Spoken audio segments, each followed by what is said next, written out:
कुछ कॉल्स नहीं दे रहे, वेट एंड वॉच का जो है नजरिया बन रहा है, लेकिन स्टॉक स्पेसिफिक बहुत मूव्स हो रहे हैं, कुछ सेक्टर स्पेसिफिक भी मूव्स हो रहे हैं। जरा बताइए कहाँ कहाँ जो लग रहा है आपको एक्शन देखने मिल रहा है, क्योंकि यही एक न्यूज़ फ्लो है आज। एब्सोल्युटली और ये आपने सही कहा शरद, इंडेक्स भले ही परफॉर्म ना कर रहे हो लेकिन stock wise sector wise market में एक्शन काफी सारा है। इस बीच ऑटो बिक्री के आंकड़े भी एक एक कर आ रहे हैं। जैसे जैसे ऑटो सेल्स के नंबर्स आ रहे हैं आपकी स्क्रीन पर, हम लगातार फ्लैश भी कर रहे हैं। टाटा मोटर्स के जून में कुल बिक्री के आंकड़े 12% में कटौती यहां पर होती हुई दिखी है। सालाना आधार पर ये आंकड़े आपके सामने हम रख रहे हैं। 65,000 के करीब के यूनिट की सेल्स जून के ऑटो सेल्स में टाटा मोटर्स पैसेंजर व्हीकल में 15% की कटौती होती हुई दिखी है।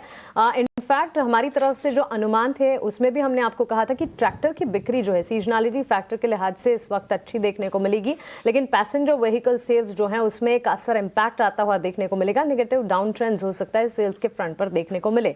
और वही कुछ टाटा मोटर्स की बिक्री के आंकड़ों में भी देखने को मिला है। सुबह स्कॉट्स के नंबर्स अच्छे आए थे और उसका एक इंपैक्ट जरूर था, लेकिन ट्रैक्टर बिक्री में महिंद्रा एंड महिंद्रा स्कॉट्स पर नजर है। इसके अलावा टाटा मोटर्स की अगर बात करें, यहाँ पर 15% की कटौती आप देख रहे हैं और इसी का एक असर है। करीब 0.5% to 1% डाउन ट्रेंड्स के साथ इस वक्त कामकाज देखने को मिला है। आपकी स्क्रीन पर आप बजिंग स्टॉक्स अब देख रहे हैं। रिस्ट्रक्चरिंग की घोषणा की है गैब्रियल इंडिया ने और इसी के चलते स्टॉक में हम 20% की अपर सर्किट देख रहे हैं, अच्छा खासा एक्शन। और ये रिस्ट्रक्चरिंग की घोषणा के बाद एक न्यूज फ्लो डेवलप होता हुआ, दरअसल कंपनी AIPL का ऑटो बिजनेस गैब्रियल इंडिया में डीमर्ज किया जाएगा, ये खबर आती हुई देखने को मिली है और इसका असर है जो कि हरे निशान के साथ स्टॉक में 842 के स्तर पर कामकाज करता हुआ दिख रहा है। इसके अलावा अपोलो हॉस्पिटल, आज सुबह से ही हम आपको बता रहे हैं कि अपोलो हॉस्पिटल जो अपने बिजनेस डेवलपमेंट प्लान्स बनाकर चल रही है, डिजिटल और फार्मेसी बिजनेस को 18 से 21 महीने में लिस्ट करने की योजना बना रही है। ये सारी चीजें हैं जो कि स्टॉक को काफी हद तक तेजी प्रदान करेगी और बाजार खुलने से पहले इसे हमने हमारे स्टॉक्स इन न्यूज की लिस्ट में भी ऐड किया था। इस वक्त अगर आप देखेंगे करीब 3.25% के गेंस के साथ ये स्टॉक जो है ट्रेड करता हुआ। और फार्मा और डिजिटल को अलग करने की योजना, अपने बिजनेस डेवलपमेंट की योजना बनाकर कंपनी चल रही है। बिग बॉय रिलायंस अच्छी खासी तेजी और तेजी के पीछे की वजह है न्यूवामा की पॉजिटिव रिपोर्ट। एक रिपोर्ट आई है, खरीदारी की राय तो थी ही बरकरार रखी है और टारगेट्स जो हैं, जहां 1708 के टारगेट्स पहले बता रहे थे, अब न्यूवामा ही मानकर चल रहे हैं कि 1800 के पार के लेवल्स भी, 1801 टू बी प्रिसाइज, ये लेवल्स भी रिलायंस में नजर आ सकते हैं। इसी के चलते 2% की तेजी के साथ मेजर कंट्रीब्यूशन आज के सत्र में बाजार में आज सुबह से इनफैक्ट हम देख रहे हैं कि रिलायंस काफी हद तक सपोर्ट कर रहा है। 1530 के लेवल्स पर ये ट्रेड करता हुआ और इस रिपोर्ट की अगर माने तो आने वाले दिनों में 1800 तक भी ये जा सकता है।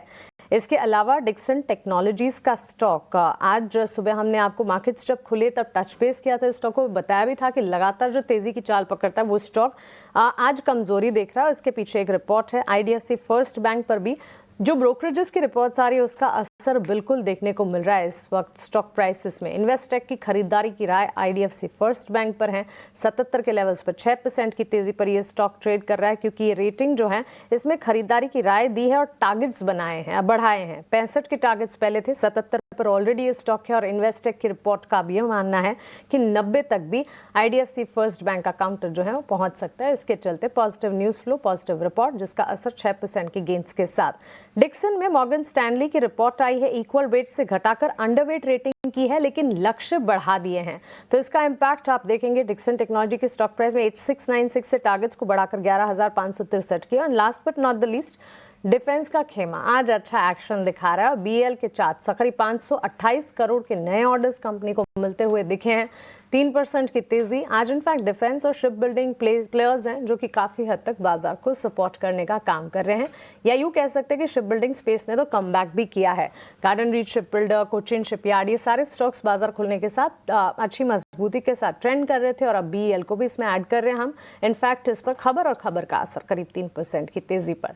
लेकिन चलिए, ये तो सारे बजिंग स्टॉक